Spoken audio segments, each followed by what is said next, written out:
नमस्कार. सखी सह्याद्रीच्या आजच्या भागात सगळ्यांचं मनपूर्वक स्वागत करते. मी डॉक्टर मृण्मयी भजक. आज 8 मार्च आंतरराष्ट्रीय महिला दिन. आमच्या सगळ्या महिला दर्शकांना 8 मार्चच्या जागतिक महिला दिनाच्या हार्दिक शुभेच्छा देते. 1975 साल हे युनोनं आंतरराष्ट्रीय महिला वर्ष म्हणून जाहीर केलं आणि त्यानंतर दरवर्षी 8 मार्च हा जो दिवस आहे हा जगभरात सगळ्या महिला आंतरराष्ट्रीय महिला दिन म्हणून साजरा करतात. आज आपण म्हणतो की महिला ज्या आहेत जगभरातल्या सगळ्याच महिला ह्या वेगवेगळ्या क्षेत्रामध्ये उंच भरारी घेत आहेत, स्वतःला सिद्ध करतायत, गगन भरारी घेत आहेत. पण मंडळी, ही जी त्यांची भरारी आहे ती नक्कीच साधी सोपी नाहीये, तर त्यासाठी त्यांना अनेक आव्हानांना तोंड द्यावं लागतंय. कविवर्य विंदा करंदीकर म्हणतात त्याप्रमाणे, असे जगावे दुनियेमध्ये आव्हानांचे लेऊन अत्तर, नजर रोखुनी नजरेमध्ये आयुष्याला द्यावे उत्तर. आणि असंच आयुष्याला तोड उत्तर देणारी सखी आज आपल्याबरोबर आहे. आज आपण तिच्याशी गप्पा मारणार आहोत, पण त्याआधी आजचा आपला विषय काय आहे तो बघून घेऊया. स्त्री भरारी असा आजचा आपला विषय आहे आणि आज आपल्याबरोबर आहेत मनीषा मुळीक मॅडम. ताई नमस्कार. कार्यक्रमात आपलं मनपूर्वक स्वागत करते. मनीषा मुळीक ह्या सातारा जिल्ह्यातल्या एका छोट्याशा गावात जन्मलेल्या आहेत, तिथेच वाढलेल्या आहेत आणि आज संपूर्ण भारतामध्ये LIC मध्ये त्यांचे जे 12 लाख एजंट्स आहेत त्या 12 लाख एजंट्समध्ये त्यांचा प्रथम क्रमांक आहे. याबद्दल तुमचं सगळ्यात आधी हार्दिक अभिनंदन.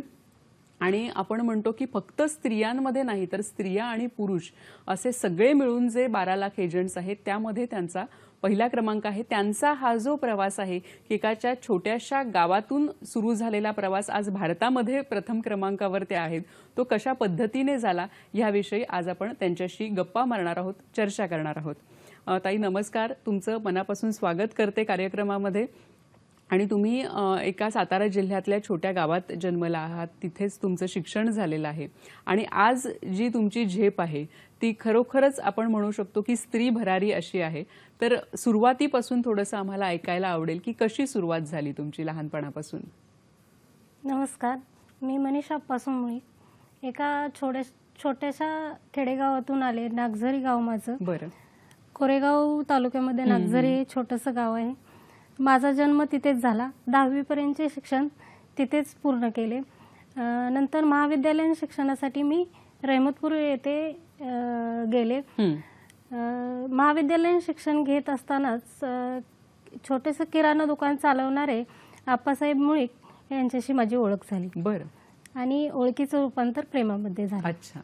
आणि मग नंतर तुम्ही विवाह केलात. हां.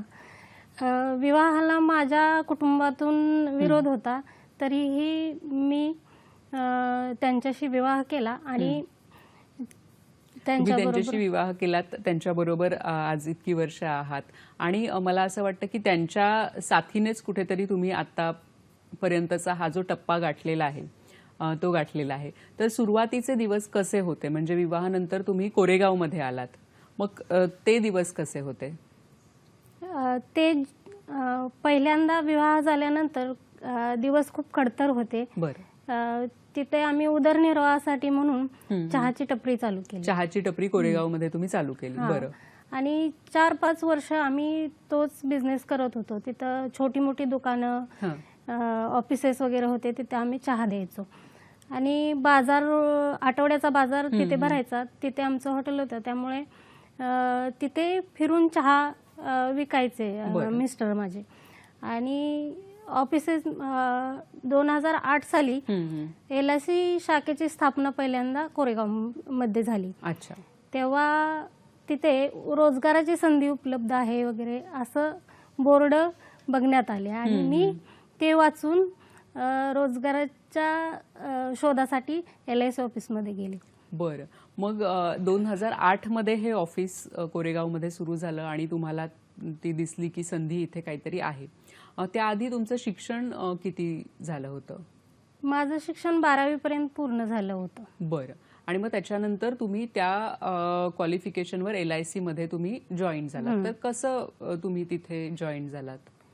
मी तो बोर्ड वाचून स्वतः LIC ऑफिसमध्ये गेले. बरं. आणि नंतर तिथे गेल्यानंतर विकास अधिकारी श्री बापट साहेब बसले होते. मग त्यांनी मला LICच्या एजन्सीविषयी सर्व माहिती दिली, अच्छा. प्रोसेस समजावून सांगितली आणि मी दुसऱ्या दिवशी तिथे सर्व काही कागदपत्र घेऊन ऑफिसमध्ये गेले आणि एजन्सी घेतली. मग लगेच तुम्ही एजन्सी घेतली, तुम्हाला प्रश्न नाही पडले की कसं होईल काय? विकास अधिकाऱ्यांनी सर्व काही समजावून सांगितले होते. बरं. करिअर आपण काय करू शकतो LIC मध्ये ह्याविषयी त्यांनी भरपूरशी माहिती दिलेली होती. बरं. आणि मग त्यानंतर तुम्ही एजंट म्हणून कधी 2008 मध्ये जॉईन झालात, बरोबर? मग त्यानंतर एकदा एजन्सी घेतली, पण घेतली म्हणजे पुढे सगळं झालं असं नाही, त्याच्यानंतर पुढे आपल्याला भरपूर काम करावं लागतं. तर सुरुवातीचे कामाचे दिवस कसे होते तुमचे?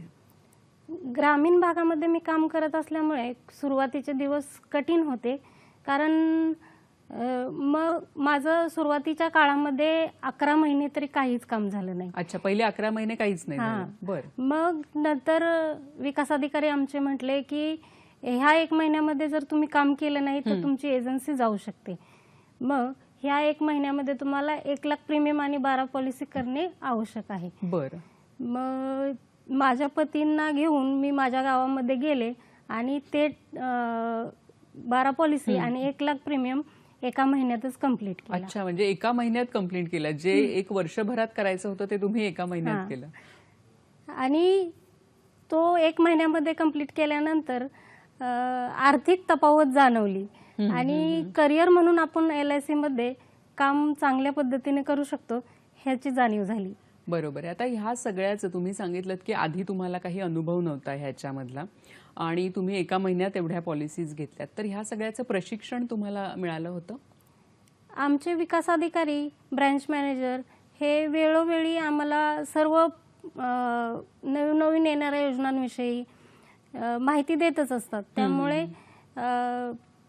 किंवा विविध प्रशिक्षण केंद्र आहेत त्यामध्ये आम्ही ट्रेनिंग घेतो आणि त्याप्रमाणे व्यवसाय करतो. बरोबर. म्हणजे सुरुवातीला प्रशिक्षण आणि मग त्याच्यानंतर तुम्ही व्यवसाय जो आहे तो सुरू केला. तुम्ही सांगितलं की पहिलं वर्ष तर तुमचं व्यवस्थित गेलं, म्हणजे जरी 1 महिन्यात काम केलं असलं तरी. त्यानंतर काम करताना काही अडचणी तुम्हाला जाणवल्या? अडचणी जाणवल्याच, कारण आम्ही ग्रामीण भागातून काम करत असल्यामुळे ग्रामीण भागामध्ये तसं गुंतवणूक फसव्या काही स्कीमा वगैरे असतात त्यामध्ये गुंतवणूक केल्यामुळे त्यांचा गुंतवणूक करण्यावरचा विश्वास थोडाफार कमी झालेला असतो. त्यामुळे LIC किती चांगली आणि प्रबळ संस्था आहे हे त्यांना पटवून देऊन आम्ही चांगले काम करत राहिलो. बरोबर आहे. म्हणजे बऱ्याचदा असं होतं की काही फसव्या एजन्सीज असतात आणि मग तिथे एकदा गुंतवणूक केलं की पुन्हा ज्या चांगल्या एजन्सीज असतात गुंतवणुकीच्या तिथेही यायला थोडेसे लोक कचरतात. तर त्या सगळ्या आव्हानांना तोंड देत आपल्या ज्या मनीषा ताई आहेत त्या पुढे गेलेल्या आहेत. त्यांचा जो पुढचा प्रवास आहे म्हणजे 12 लाखातून प्रथम येण्याचा जो प्रवास आहे तिथपर्यंत आपण जाणार आहोत. त्यांचा हा जो संपूर्ण प्रवास आहे तो जाणून घेणार आहोत कार्यक्रमातून. पण आता थांबतोय एका छोट्याशा विश्रांतीसाठी.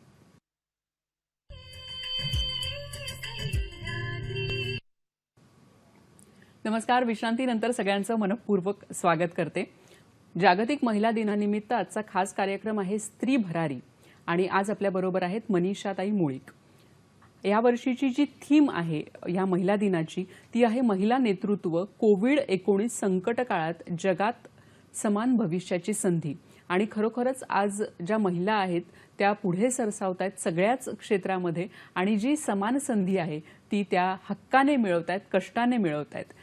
मनीषाताई, तुम्ही देखील हा जो तुमचा जो टप्पा गाठलेला आहे तो मोठ्या कष्टाने गाठलेला आहे. तुम्ही जसं सांगितलं मगाशी की ग्रामीण भागामध्ये लोकांना पटवून देणं की ही गुंतवणूक ही चांगली गुंतवणूक आहे हे एक तुम्हाला आव्हान होतं.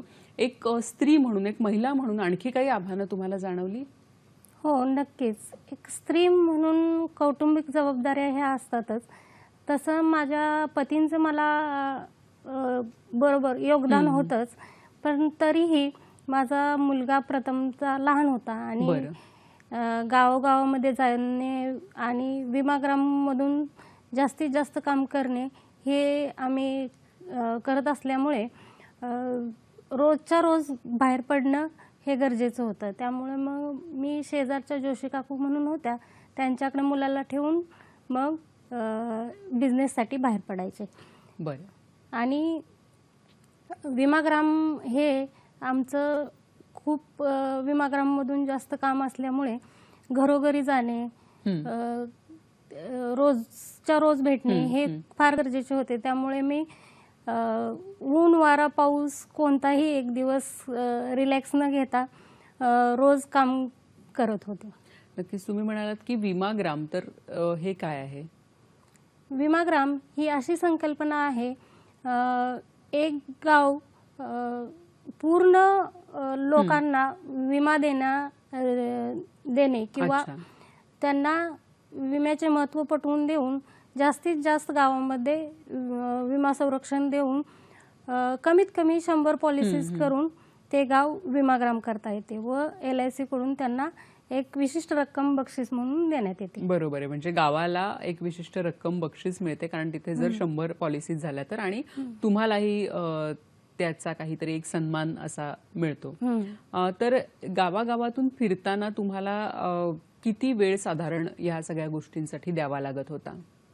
गावागावातून फिरताना खूप वेळ द्यावा लागतो, कारण सकाळी लवकर निघावं लागतं, कारण 10 नंतर वगैरे लोक शेतामध्ये वगैरे काम करण्यासाठी जातात, नंतर ते अवेलेबल नसतात. त्यामुळे सकाळ आणि संध्याकाळ ह्या दोन्ही वेळेत आपल्याला बाहेर पडावे लागते, जेणेकरून आपण त्यावेळी घरामध्ये वेळ देण्याचा प्रयत्न करतो, पण त्याच वेळी बाहेर पडल्यास लोक सापडतात.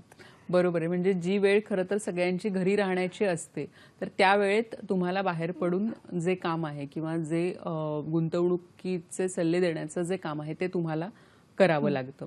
तुम्ही म्हणालात की सुरुवातीच्या काळात बराच संघर्ष होता, मुलगा लहान होता, तर हे सगळं करताना असं कधी वाटलं का की अरे आपण घेतलाय तर खरा हा निर्णय, पण हा योग्य आहे किंवा नाही, अशी कधी शंका आली मनात? नाही, शंका कधीच आली नाही. घेतलेला निर्णय योग्य आहे असेच नेहमी वाटत राहिले.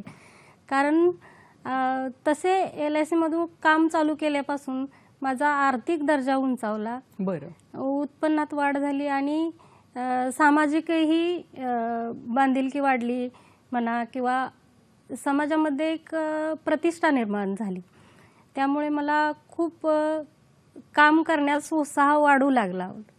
बरोबर आहे. म्हणजे तुम्ही जेव्हा विमा एजंट होता तेव्हा तुम्ही खूप लोकांच्या तुमच्या ओळखी होत असतील, त्या निमित्ताने अनेक लोकांना भेटणं होत असेल, आणि अर्थातच तुम्ही जसं सांगितलं की तीही एक महत्त्वाची बाजू आहे की आर्थिक बाजू कुठेतरी ह्या सगळ्या गोष्टींमुळे सक्षम झालेली होती. आता एक यशस्वी LIC विमा एजंट आज तुम्ही झालेला आहात, तर त्याच्या मागे तुम्ही काय सांगाल की त्याचं सार काय आहे? यशस्वी LIC विमा प्रतिनिधी होण्यामागे सार म्हणजे तर कौटुंबिक साथ आणि भरपूर परिश्रम आणि काहीतरी करून दाखवण्याची जिद्द, चिकाटी, हे सर्व काही असले की आपण काहीही साध्य करू शकतो. नक्कीच. पण हा आत्मविश्वास तुम्हाला आज आलेला आहे, आणि तो पहिल्यापासूनच होता की हळूहळू जसं काम करत गेलात तसा आला? पहिल्यापासून असा आत्मविश्वास नव्हताच. जसं हळूहळू काम करत गेलो तसं आत्मविश्वास वाढत गेला. आणि जेव्हा मी माझे पहिले नागझरी विमाग्राम गाव केले तेव्हा खूप मान सन्मान मिळाला, समाजात एक प्रतिष्ठा वाढली, आणि सामाजिक प्रतिष्ठेमुळे मला नागझरी गावचे उपसरपंच पद मिळाले. अरे वा. त्यामुळे मला अधिकाधिक उत्साह आला. म्हणजे आता तुम्ही नागझरे गावाच्या उपसरपंच पण आहात? आता नाही, गेल्या पंचवार्षिकला होते. बरं, नक्कीच. पण ही खूप अतिशय ज्याला आपण म्हणतो की छान गोष्ट आहे की ह्या कामामधून तुम्हाला एक तो सन्मान मिळालेला आहे. इतरही अनेक सन्मानांनी तुम्हाला गौरवण्यात आलेलं आहे, बक्षिसं मिळालेली आहेत, पारितोषिकं मिळालेली आहेत, तर त्याबद्दल देखील जाणून घ्यायला आवडेल आम्हाला. 2010 पासून मी सलग MDRT आहे आणि गेली 2 वर्ष 19-20 मध्ये मी COT होण्याचा मान प्राप्त केला आहे आणि गॅलेक्सी क्लबची मेंबर आहे, कॉर्पोरेटची मेंबर आहे. विविध प्रकारचे सन्मानही सतत LIC मला देत असते आणि भारतात नंबर 1 येण्याचा सन्मान हा आत्ताच प्राप्त झाला आहे आणि हा कायम ठेवण्याचा मी प्रयत्न करेन. नक्कीच खरंच हा एक मोठा सन्मान आहे. तुम्ही काय सांगाल की तुम्ही जिथे काम करता म्हणजे LIC मध्ये, तर कुठल्याही भागात कुठल्याही क्षेत्रात आपण जेव्हा काम करतो तेव्हा तिथे काहीतरी नवीन नवीन येत असतं. तसंच या विम्यामध्ये पण काही नवीन योजना येत असतील, नवीन काही उपक्रम येत असतील, तर मग हे सगळं कसं तुम्ही मॅनेज करता किंवा ह्या सगळ्या गोष्टींचं जे प्रशिक्षण असतं ते तुम्हाला वारंवार घ्यावं लागतं का? नक्कीच घ्यावं लागतं.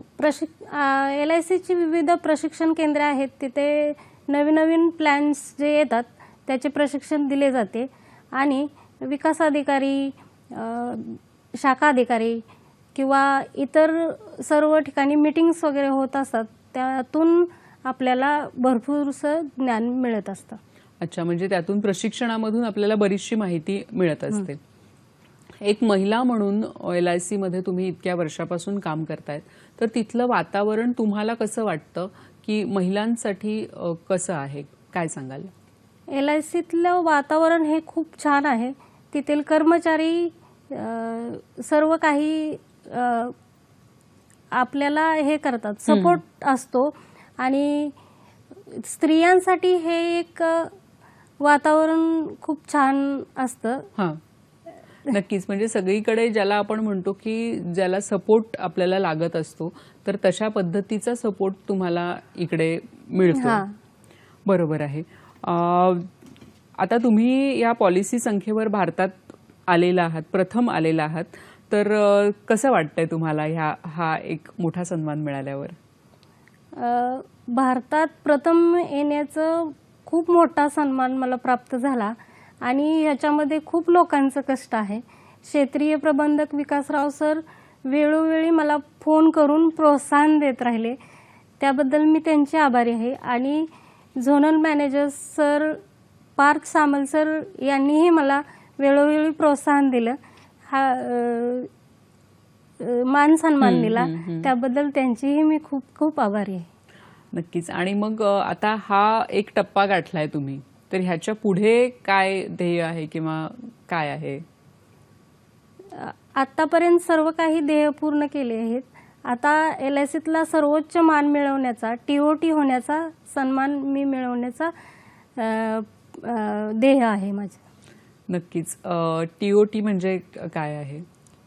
TOT म्हणजे एका वर्षामध्ये 5 वेळा जेव्हा COT होतो तेव्हा TOT असतं. अच्छा, मग हा सन्मान तुम्हाला लवकरच मिळावा अशा आमच्या सगळ्यांकडून तुम्हाला शुभेच्छा या आहेतच.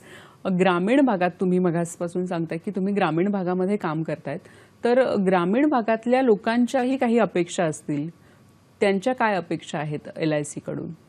ग्रामीण भागात जास्त दूरवर म्हणजे हप्ते भरण्यासाठी जावे लागत असते, त्यामुळे ग्रामीण भागातील लोकांच्या अशा अपेक्षा आहेत की जवळपास ऑफिस शाखा ओपन झाली तर तिथे जाऊन आपण हप्ते वगैरे भरू शकतो आणि ते त्यांच्यासाठी जास्त सोयीस्कर पडेल. तर अच्छा, म्हणजे खूप लांब त्यांना जायला लागू नये अशी त्यांची इच्छा असते. आतापर्यंत तुम्ही अनेक गावांमध्ये फिरलेले आहात, तर तुम्ही आता कोरेगावमध्ये राहताय, तर आजूबाजूची साधारण किती गावं तुम्ही आतापर्यंत फिरलेले आहात ह्या सगळ्या उपक्रमांमधून? जी 10 ते 15 गावे आम्ही ह्या उपक्रमामध्ये फिरलो आहे आणि 5 ते 10च्या दरम्यान विमाग्राम केलेले आहेत. अच्छा, विमाग्राम तुम्ही 5 ते 10 केलेले आहेत. म्हणजे एका गावामध्ये जेव्हा 100 जण घेतात विमा, तर तेव्हा तो विमाग्राम होतो.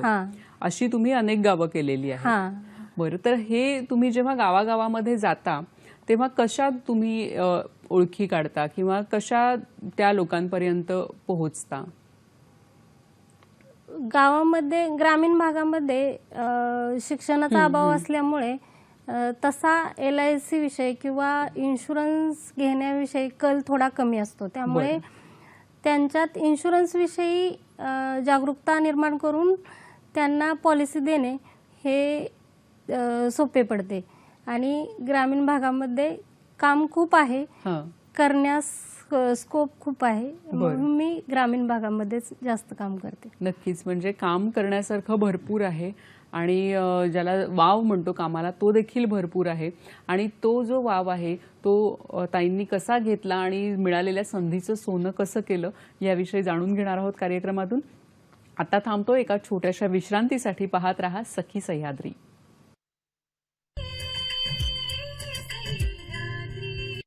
नमस्कार, विश्रांतीनंतर सगळ्यांचं मनपूर्वक स्वागत करते. आज आपण जागतिक महिला दिनानिमित्त खास कार्यक्रम घेतलेला आहे, स्त्री भरारी. असं म्हणतात की being different makes me beautiful. माझं वेगळेपण जे आहे तेच माझं सौंदर्य आहे. कारण प्रत्येक स्त्री ही वेगळी असते, फक्त दिसायलाच नाही तर असायलाही वेगळी असते, स्वभावाने वेगळी असते, तिचा जो व्यवसाय आहे तो वेगळा असतो, तिची कौशल्य वेगळी असतात आणि ह्या सगळ्या वेगळेपणातच तिचं खरं सौंदर्य दडलेलं असतं. आज अशीच एक स्वतःच्या कर्तृत्वाने सौंदर्य संपन्न झालेली स्त्री मनीषा मुळीक आज आपल्याबरोबर आहे आणि आपण त्यांच्याशी गप्पा मारतोय त्यांच्या संपूर्ण प्रवासाबद्दल. ताई, तुम्ही मगाशी सांगितलं की कशा पद्धतीने सुरुवातीचा काळ जो होता तो अडचणींचा होता, त्यातून तुम्ही ही जी विमा एजन्सी आहे ती घेतलीत. तर विमा एजन्सी घेण्याची प्रक्रिया काय असते, नक्की कशी असते? विमा एजन्सी घेण्याची प्रक्रिया ही अत्यंत सोपी असते. बरं. 18 वर्ष वयाची पूर्ण असली आणि 10वी पास असल्या तर विमा एजन्सी आपण घेऊ शकतो.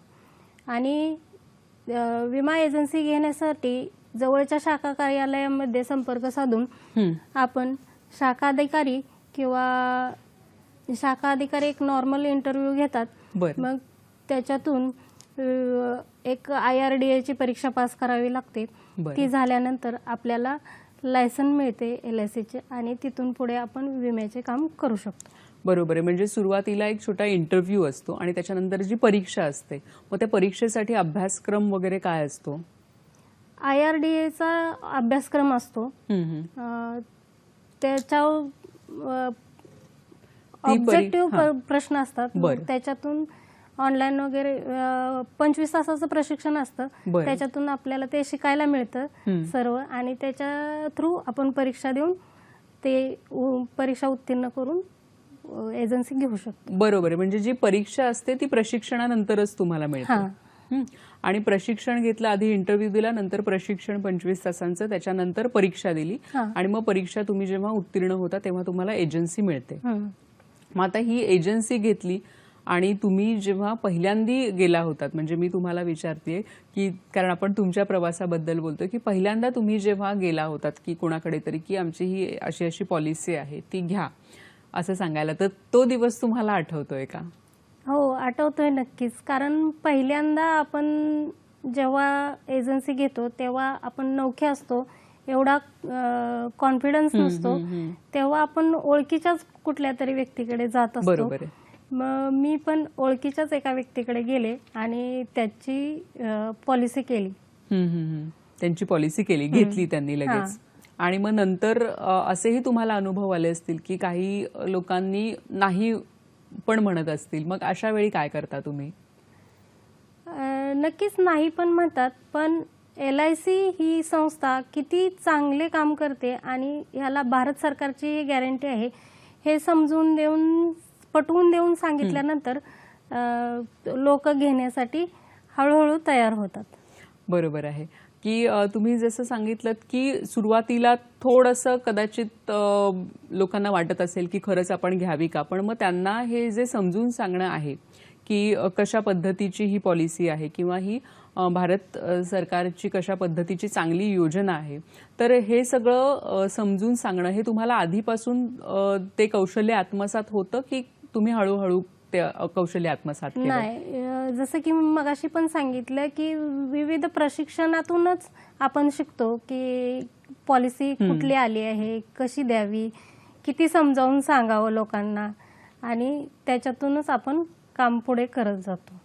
बरोबर आहे. म्हणजे हळूहळू प्रशिक्षण मिळत गेलं आणि तुम्ही हळूहळू घडत गेलात.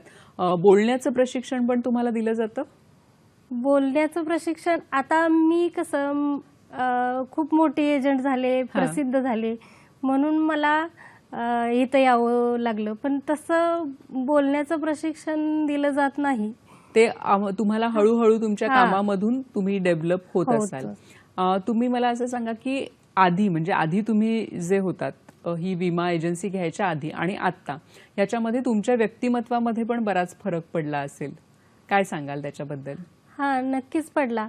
पूर्वी मी असं पुढे बोलण्याबद्दल, ह्याच्याबद्दल इंटरव्ह्यू देण्याबद्दल खूप घाबरत होते, पण आता थोडं तरी कॉन्फिडन्स आला आहे तेवढा, त्यामुळे मी आता बोलू शकते. आणि याच्यातून काय झालं, माझी प्रसिद्धी झाली, नाव झालं, मान सन्मान मिळाला. त्यामुळे आता नावामुळेच खूपशी कामं सोपी झाली. बरोबर. म्हणजे आता जेव्हा तुमचं नाव झालेलं आहे तेव्हा आता तुम्हाला ज्या पॉलिसीज आहेत त्या पण तुम्हाला खूप सहजपणे मिळत असतील. बरोबर आहे. आता महिलांसाठी हे एक करिअर म्हणून आहे हा व्यवसाय, विमा व्यवसाय, तर तो कशा पद्धतीने आहे, काय सांगाल तुम्ही? एक महिला म्हणून आपण सर्व क्षेत्रात सक्षम आहोतच, पण LIC एजन्सी हा एक देखील उत्तम पर्याय आहे. कारण आपण आपल्याला सासू सासरे सगळ्यांची जबाबदारी असते, कौटुंबिक जबाबदारी असते. सर्व जबाबदाऱ्या पार पाडून आपण आपला थोडासा वेळ काढून LICची एजन्सी आपण घेऊ शकतो, त्याचे काम करू शकतो. बरोबर आहे. म्हणजे महिलांसाठी पूर्ण वेळ नोकरी ज्यांना शक्य नाहीये किंवा कौटुंबिक जबाबदाऱ्यांमुळे ज्यांना ते जमणार नाहीये, तर अशा महिला देखील एक ज्याला आपण म्हणतो की अर्धवेळ व्यवसाय हा करू शकतो आपण. मग आतापर्यंत तुम्ही किती पॉलिसीज घेतलेल्या आहेत? आतापर्यंत मी 7,000च्या वरती पॉलिसी केलेल्या आहेत आणि LICचे भरपूर काम करण्याची अजून इच्छा आहे. 7,000पेक्षा अधिक तुम्ही पॉलिसीज केलेल्या आहेत. वा, म्हणजे खरंच हा खूप मोठा आकडा आहे. आणि त्यामुळेच तुम्ही आता पूर्ण भारतामध्ये तुमचा जेव्हा पहिला नंबर आला तर तेव्हा तुम्हाला हे कधी कळतं, की कसं कळतं की तुमचा पहिला क्रमांक आलेला आहे संख्येमध्ये? LICच्या वेबसाईटवर रँकिंग असतं, एजंट रँकिंग असतं, त्याच्यामध्ये आपल्याला लक्षात येतं. आणि मी हे नेहमीच करत राहिले. पहिल्यांदा जेव्हा नवीन एजन्सी घेतली तेव्हा ब्रँचमध्ये फर्स्ट येण्याचा प्रयत्न केला, नंतर डिव्हिजनमध्ये फर्स्ट येण्याचा प्रयत्न केला, नंतर झोनमध्ये फर्स्ट येण्याचा प्रयत्न केला आणि आत्ता भारतामध्ये नंबर 1 येण्यासाठी प्रयत्नशील राहिले. आणि तो आत्ता 26 फेब्रुवारीला मला सन्मान प्राप्त झाला. अच्छा, आता मागच्या महिन्यात तुम्हाला हा सन्मान जो आहे तो प्राप्त झालेला आहे. जेव्हा तुम्ही काम करत होतात तर तेव्हा असं काही ध्येय होतं किंवा असं वाटलं होतं की आपण भारतात पहिल्या येऊ? कधीच वाटलं नव्हतं, कारण भारतात पहिले येणे हे खूप, म्हणजे मुंबई, दिल्ली असे इंडस्ट्रियल एरिया जे आहेत तिथे पण भरपूर एजंट असतात. मग ते एजंट खूप काम करतात आणि इंडस्ट्री वगैरे पकडतात आणि त्याच्या थ्रू काम करतात. पण मला तसं नव्हतं. मला कुठली इंडस्ट्री नव्हती, कुठलं हे नव्हतं. ग्रामीण भागातूनच काम करायचं होतं, डोर टू डोर जाऊन काम करायचं होतं. त्यामुळे भारतात नंबर 1 येईल ह्याची इच्छा कधी वाटलंच नव्हतं कधी, पण ते शक्य झालं. त्यामुळे मला खूप खूप आनंद झाला. वा, क्या बात आहे. आणि खरोखरच जेव्हा असं एखादं स्वप्न असतं की जे आपण कल्पिलेलं पण नसतं, तर त्याच्यापेक्षा जास्त जेव्हा आपल्याला मिळतं तेव्हा नक्कीच आनंद होतो. पण जे मिळतं ते नक्कीच तुम्ही आतापर्यंत जे प्रयत्न करत आलेला आहात, म्हणजे तुम्ही जसं सांगितलं की आधी ब्रांचमध्ये प्रथम येण्याचा प्रयत्न केला, मग नंतर जसं एक एक टप्पा जो आहे तो तुम्ही पुढे गाठत जाण्याचा जो प्रयत्न आहे तो केलेला आहे. तुम्ही इतर महिलांना काय सांगाल की कशा पद्धतीने आज अनेक महिला खरं तर असतील LICमध्ये, तर त्यातल्या काही पुढे तुमच्यासारख्या गेलेल्या असतील, काही जणी असतील की ज्यांचा अजून जम बसलेला नसेल, तर ज्यांचा अजून जम बसलेला नाहीये त्यांना काय सांगाल तुम्ही? LICचं एजन्सी हे करिअर म्हणून अतिशय छान आहे, पण आपणही घरातून बाहेर पडणे, कष्ट घेणे, जिद्दीने काम करणे, येणाऱ्या निगेटिव्ह गोष्टींवर मात करणे, हे सर्व काही मागे टाकून LICचे काम करणे गरजेचे आहे. आपण घरातून बाहेर पडलो, 4 लोकांना भेटलो, विचारलं तर काम हे नक्कीच होतं. बरोबर. म्हणजे घरातनं बाहेर पडणं ही एक पहिली पायरी आहे. तर ह्याच्यामध्ये तुम्हाला स्वतःला असे कधी तुम्ही म्हणालात की नकारात्मक विचार बऱ्याचदा येतात, तर तुम्हाला स्वतःला असं कधी वाटलं की आज जाऊ नये किंवा आज काहीतरी घरी काहीतरी अडचणी आहेत, घरी पाहुणे आलेत, अशा अनेक कौटुंबिक अडचणी सगळ्याच महिलांना येत असतात, तर असं कधी झालंय की आज हे झालं मग नाही गेले, आज इथे अपॉइंटमेंट घेतलेली पण काही इतर कारणांमुळे नाही गेले, असं कधी होतं तुमच्या बाबत किंवा कसं तुम्ही हे सगळं मॅनेज करता? होतं, नक्कीच होतं, पण त्यांना वेळ दिलेला असतो पुढच्या ह्यांना. मग आपण आपले पाहुणे वगैरे कोण आले असले तर त्यांना सांगू शकतो की तुम्ही जरा वेळ, मी बाहेर वेळ दिलाय, मग तिथे भेटून आल्यानंतर हे करू शकते म्हणून. मग ते आपोआप आपलं काम होत राहतं. घरातून बाहेर आपण पडलोच नाही, कुठे भेटलोच नाही, कस्टमर शी गप्पा मारल्या नाही किंवा कस्टमर बेस जर आपला वाढवला नाही तर आपलं काम नक्कीच होणार नाही. त्यामुळे कस्टमर बेस हा आपला मोठा करणे, वाढवणे, खूप फिरणे हा LICचा हे आहे. LIC एजंटांनी घरात बसून आपल्याकडे कोणतरी येईल मग आपण काम करू असं कधीच होत नाही. बाहेर पडल्याशिवाय काम हे करताच येत नाही. बरोबर आहे. तुम्ही म्हणालात की कस्टमर बेस जो आहे तो वाढवला पाहिजे, तर तुम्ही कसा वाढवला कस्टमर बेस? कारण तुम्ही 7,000 पेक्षा जास्त पॉलिसीज आतापर्यंत दिलेल्या आहेत लोकांना, हा खूप मोठा आकडा आहे, तर कसा हळूहळू कसा वाढवला? विमाग्राम ह्या संकल्पनेतूनच मी कस्टमर बेस वाढवला. विमाग्राम म्हणजे साधारणतः आता एका गावात 100 पॉलिसी होतातच, परंतु भरपूर काम केल्यानंतर आपोआपच हे गाव ते गाव, मग कस्टमर बेस हा वाढत राहतो आणि व्यवसायाच्या आपल्या उत्पन्नात देखील वाढ होते.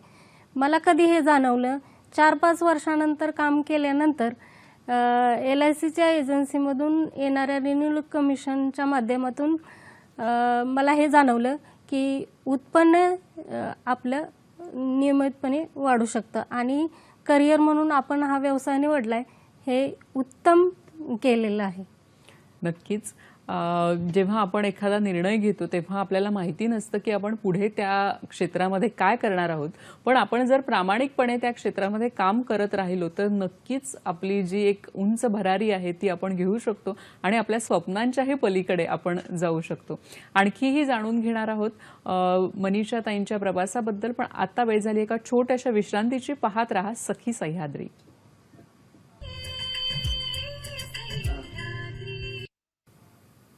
नमस्कार. विश्रांतीनंतर सगळ्यांचं मनपूर्वक स्वागत करते. आजच्या आंतरराष्ट्रीय महिला दिनानिमित्त खास कार्यक्रम स्त्री भरारी आणि एक खरंच गगनात भरारी घेतलेली स्त्री मनीषाताई मुळीक आज आपल्याबरोबर आहेत. मनीषाताई, तुम्ही तुमचा प्रवास सांगितलात की सुरुवातीपासून कशा पद्धतीने तुम्ही LICची एजन्सी घेतली आणि 7,000च्या वर पॉलिसीज तुम्ही दिल्या लोकांना, अनेक विमाग्राम केलेले आहेत आणि आज भारतामध्ये तुमचा पहिला नंबर आहे.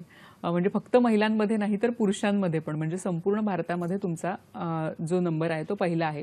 तर ह्या सगळ्या बाबीमध्ये म्हणजे जेव्हा तुम्ही विमा हा व्यवसाय म्हणून स्वीकारला त्यानंतर तुमच्या सामाजिक स्तरात आणि आर्थिक स्तरामध्ये कशा पद्धतीने बदल झालेला आहे? सामाजिक स्तरात म्हणजे विमाग्रामतून काम केल्यामुळे भरपूर ओळखी झाल्या आणि माझी सामाजिक प्रतिष्ठा वाढली. आणि आर्थिक परिस्थितीत म्हणाल तर कोरेगाव येथे आम्ही आलो तेव्हा आमच्याकडे काहीच नव्हतं. आता कोरेगाव या ठिकाणी आमचं घर आहे, 4 चाकी गाडी आहे, गावाकडे घर वगैरे बांधलेलं आहे. म्हणजे एक स्वप्न असतं नॉर्मल कुटुंबाचं की एक घर असावं, गाडी असावी, बंगला असावा. ते सर्व काही आम्ही विमा व्यवसायामुळे अचीव करू शकलो. नक्कीच. म्हणजे जे सगळ्यांचं स्वप्न असतं की घर, गाडी, बंगला, हे आज तुम्ही या व्यवसायामुळे तुम्हाला हे सगळं मिळालेलं आहे. ह्याचबरोबर काही सामाजिक काम देखील तुम्ही करता इतरांसाठी, तर त्याबद्दल जाणून घ्यायला आवडेल. महिलांसाठी आरोग्य शिबिर, स्वच्छता मोहीम, वृक्षारोपण, मास्क वाटप, असे विविध उपक्रम, कोरोना काळामध्ये आता मास्क वाटप केलं, बरं. असे विविध उपक्रम आम्ही नेहमी राबवत असतो. अच्छा, हे सगळे उपक्रम कुठे तुम्ही राबवता? आमचे गाव नागझरी आहे. ग्रामीण भागामध्ये त्या उपक्रम राबवण्याची गरज असते, म्हणून मी शक्यतो गावाकडेच माझ्या उपक्रम राबवते. बरं, आता नागझिरे गावामध्येच तुम्ही लहानाच्या मोठ्या झालेल्या आहात, सगळ्यांनी तिथे तुम्हाला पाहिलेलं आहे. तर आज गावकऱ्यांना, गावातल्या लोकांना तुमच्याबद्दल काय वाटतं? ती जी तुमची प्रतिमा आहे ती पण नक्कीच बदलली असेल. हा, नक्कीच बदलली आहे. गावामध्ये आत्ताच एक कार्यक्रम झाला. माजी सैनिकांचा सत्कार सोहळा होता. बरं.